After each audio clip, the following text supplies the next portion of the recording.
નમસ્કાર. આજનો વિડીયો ખૂબ જ ઇન્ટરેસ્ટિંગ થવાનો છે અને ખૂબ જ રોચક રહેવાનો છે, કારણ કે આજના વિડીયોમાં આપણે જાણીશું, જો તમે ગુજરાતી હેલ્ધી બ્રેકફાસ્ટ કે પછી ડાયાબિટીસ રેસીપી ઇન્ડિયન શોધતા હોય તો પણ આ વિડીયો તમારા માટે ખૂબ જ અગત્યનો થવાનો છે. શુગર કંટ્રોલ હેલ્ધી ફૂડ દ્વારા food schedule for diabetic patient કેવી રીતે તૈયાર કરી શકશો. જો તમે ગુજરાતી હેલ્ધી બ્રેકફાસ્ટ કે પછી ડાયાબિટીસ ફ્રેન્ડલી રેસીપી ઇન્ડિયન શોધતા હોવ તો પણ આ વિડીયો તમારા માટે અગત્યનો છે. What food to eat sugar patient, આ વિષય પણ તમને જાણવા મળવાનો છે. તમે આ વસ્તુનો ઉપયોગ ન્યૂ રેસીપી વેજીટેરિયન ગુજરાતીમાં પણ કરી શકશો. હેલ્ધી ડાયટ નાસ્તા રેસીપી પણ તૈયાર કરી શકો.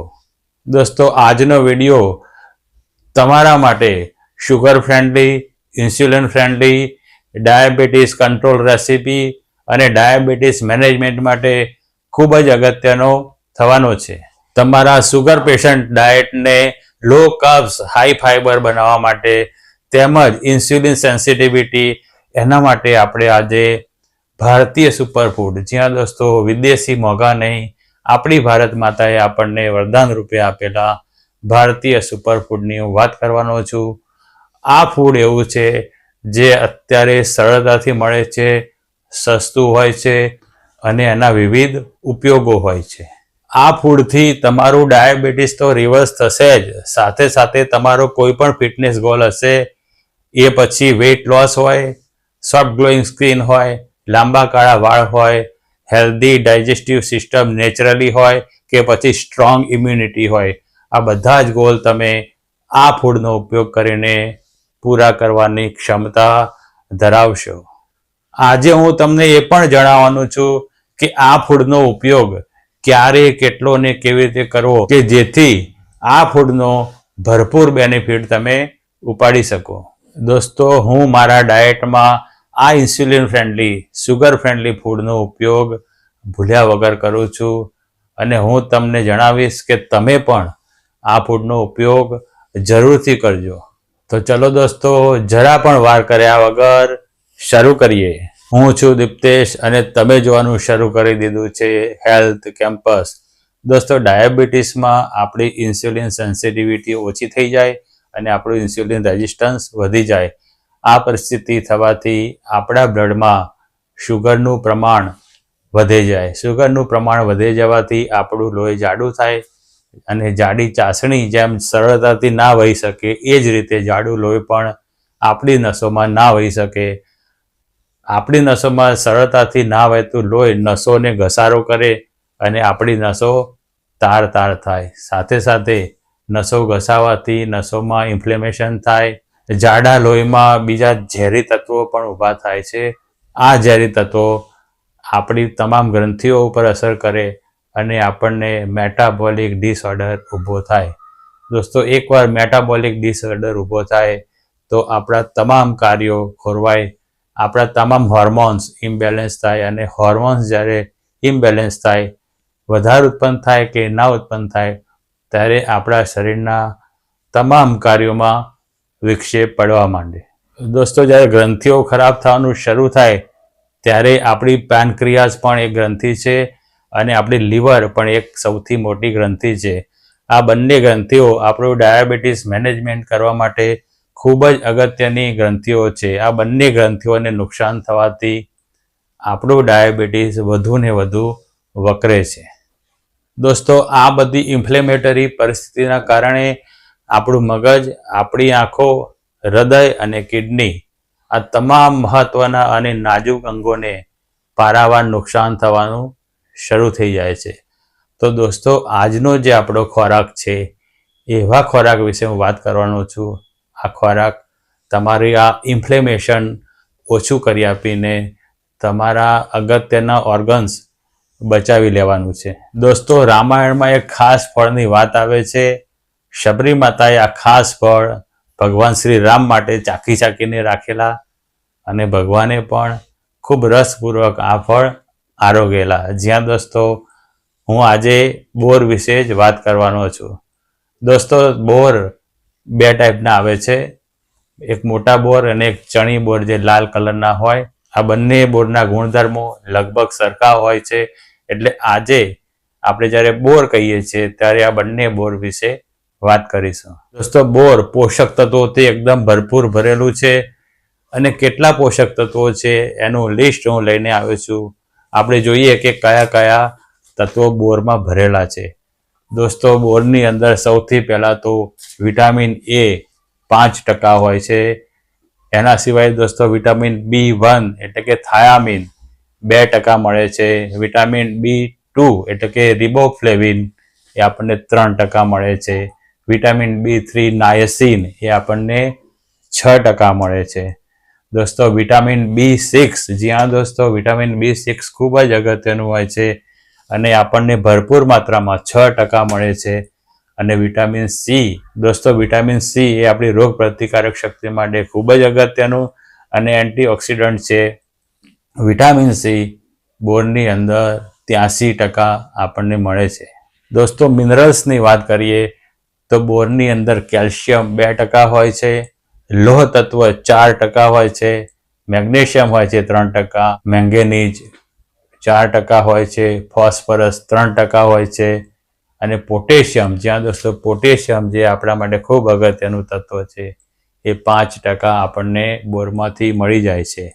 દોસ્તો, ઝીંક પણ આપણને બોરમાંથી થોડું મળે છે, 1% ઝીંક આપણને બોરમાંથી મળે.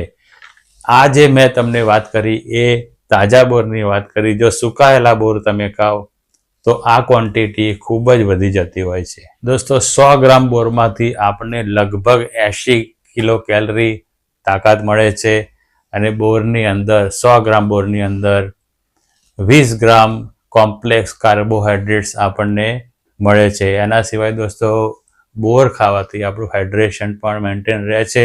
બોરની અંદર 78 ગ્રામ જેટલું હાઇડ્રેશન હોય છે.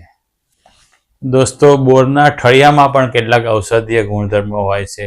એટલે બોર એક સારા ગુણધર્મોથી ભરેલું ફળ છે અને આપણે જોઈએ કે બોર આપણને ડાયાબિટીસમાં કેવી રીતે મદદ કરી શકે. દોસ્તો, બોર આપણને ડાયાબિટીસમાં 7 રીતે, જ્યાં દોસ્તો 7 રીતે મદદ કરે છે.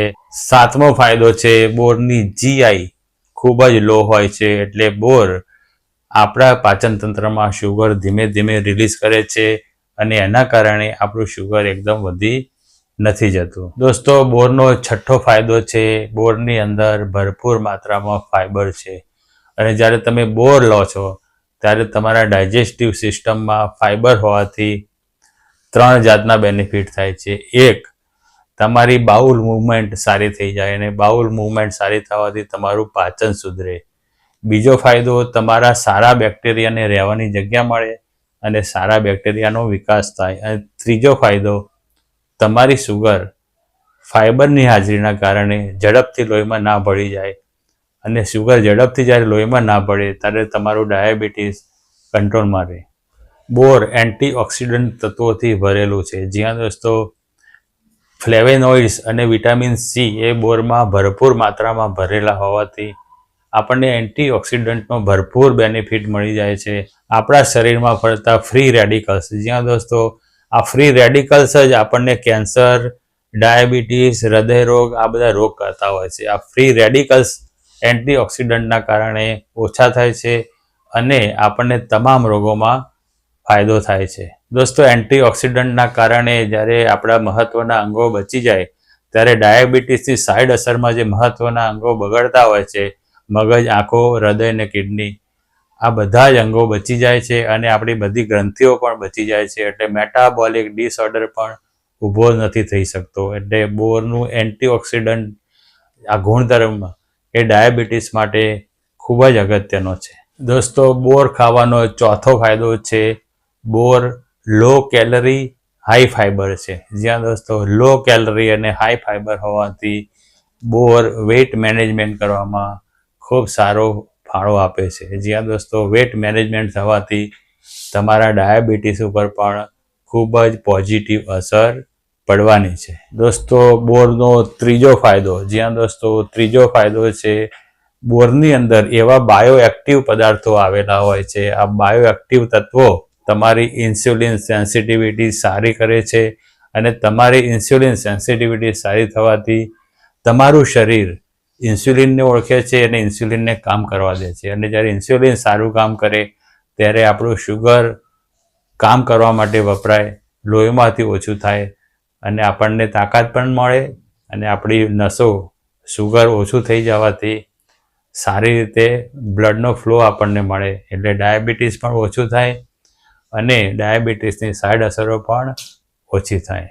દોસ્તો, બોરનો બીજો ફાયદો, આપણે આગળ બધા જે તત્વો જોયા, વિટામિન્સ અને મિનરલ્સ, આ તમામ તત્વોના કારણે બોર આપણને ઓવરઓલ જે આપણી હેલ્થ હોય છે એ હેલ્થ ખૂબ જ સરસ કરી નાખે.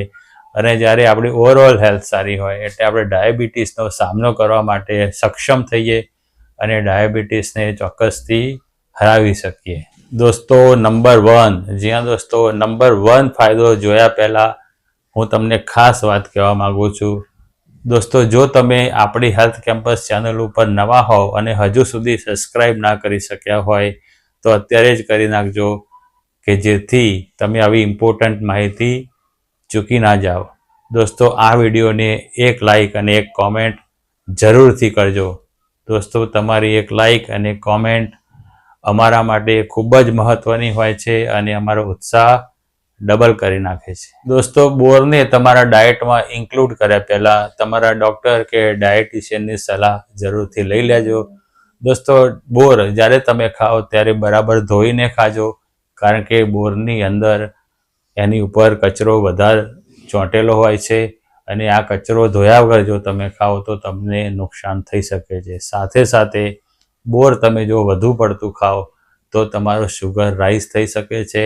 સાથે સાથે તમારા પેટની અંદર ગરબડ પણ થઈ શકે છે. દોસ્તો, જેમને બોરની એલર્જી હોય એ લોકો બોર ખાવાથી દૂર રહે. અને બીજું કે બોર ખાધા પછી દાંત સાફ કરવા ખૂબ જ જરૂરી છે, એટલે જ્યારે પણ તમે બોર ખાઓ ત્યારે દાંત જરૂરથી સાફ કરજો. દોસ્તો, બોર કેવી રીતે ખાવા? તો દોસ્તો, બોર તમે એક તમારી મુઠ્ઠીમાં આવે એટલા બોર ખાઈ શકો છો. ભલે એ મોટા બોર હોય કે નાના બોર, તમારી એક મુઠ્ઠી એ તમારું પોર્શન કંટ્રોલ છે અને પોર્શન કંટ્રોલ જાળવવો એ આપણા માટે અગત્યની વાત છે. દોસ્તો, બોરનો અન્ય ઉપયોગ જોઈએ તો બોરનો જ્યુસ બનાવી શકાય છે અને બોરની ચટણી કે અથાણું પણ બનતું હોય છે. દોસ્તો, આપણે આગળ જોયું કે 100 ગ્રામ બોરની અંદર 20 ગ્રામ કોમ્પ્લેક્સ કાર્બોહાઈડ્રેટ હોય છે. દોસ્તો, કોમ્પ્લેક્સ કાર્બોહાઈડ્રેટ્સ આપણા લોહીમાં ધીમે ધીમે શુગર રિલીઝ કરે એના માટે બોરની સાથે નટ્સ ખાવા અગત્યના છે. એટલે કોઈ પણ નટ્સ, સિંગદાણા હોય કે પછી ડ્રાયફ્રૂટ્સ હોય, કોઈ પણ નટ્સ તમે બોરની સાથે જરૂરથી લેજો. દોસ્તો, હવે બોરનો નંબર 1 ફાયદો, જ્યાં દોસ્તો નંબર 1 ફાયદો છે બોર એન્ટી ઇન્ફ્લેમેટરી છે. જ્યાં દોસ્તો ડાયાબિટીસનું મૂળ કારણ અને ડાયાબિટીસની મૂળ સાઈડ અસર, જ્યાં દોસ્તો ઇન્ફ્લેમેશન આ બંને વસ્તુ કરે છે. ઇન્ફ્લેમેશનથી ડાયાબિટીસ થાય અને ડાયાબિટીસથી ઇન્ફ્લેમેશન થાય. એક આ ખરાબ સાયકલ હોય છે. આ ઇન્ફ્લેમેશન ઓછું કરીને બોર આપણને ડાયાબિટીસમાં ચારે બાજુથી ફાયદો કરે છે. આપણા તમામ મહત્ત્વના ઓર્ગન્સ, મગજ, આંખો, હૃદય અને કિડની બચાવે છે. સાથે સાથે આપણી નસો સાફ રાખે છે અને નસો સાફ રાખવાની સાથે સાથે આપણી તમામ ગ્રંથિઓને પણ બચાવી લે. તમામ ગ્રંથિઓ બચી જાય એટલે આપણા હોર્મોન્સ સારી રીતે રિલીઝ થાય અને હોર્મોન્સ સારી રીતે રિલીઝ થવાથી આપણી તબિયત ઓવરઓલ ખૂબ જ સારી થઈ જતી હોય છે. અને ડાયાબિટીસ અને ડાયાબિટીસની સાઈડ અસરો આ બધું જ એન્ટી ઇન્ફ્લેમેટરી ગુણધર્મના કારણે બોરથી ઓછું થઈ શકે છે.